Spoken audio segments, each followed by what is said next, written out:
Mariagerfjord Kommune skal være et fantastisk sted at bo, og det skal være et rigtig godt sted at drive sin virksomhed. Vi er allerede rigtig langt, og vi er godt på vej, men vi kan også blive meget bedre.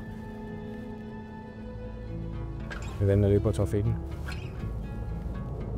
Jeg har lyst til at involvere mig i det område, jeg bor i, og du er nødt til at være tæt på de borgere, du repræsenterer, og det er meget vigtigt for mig. Hvor mange medlemmer er vi? Det er 125. Vi har 125 plads. Jeg kommer fra økonomiverdenen som bankmand. Vi kan i vores kommune ikke bare lige sige, at nu bygger vi en børnehave i morgen. Det er vi nødt til at planlægge, det er vi nødt til at udvikle, og der er det vigtigt at have noget økonomisk sans.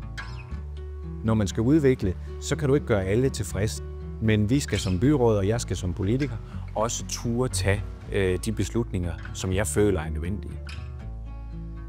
Hvis jeg bliver borgmester, så tror jeg, at vi skal være bedre til at kommunikere. Hvorfor er de i graver i den ende af byen, samtidig med, at der er spærret en vej i den anden ende af byen? Vi er ikke dygtige nok til at fortælle, hvad det er, vi gør, og hvorfor det er, vi gør det. I en kommune som vores, der får vi rigtig mange flere ældre, og det betyder også, at vi skal have fokus på ældrepleje, vi skal have fokus på omsorg, så det er også et vigtigt kernepunkt for os. Vi skal bare have nogle nye borgere til byen. Ja, og nogen med sejlerinteresse.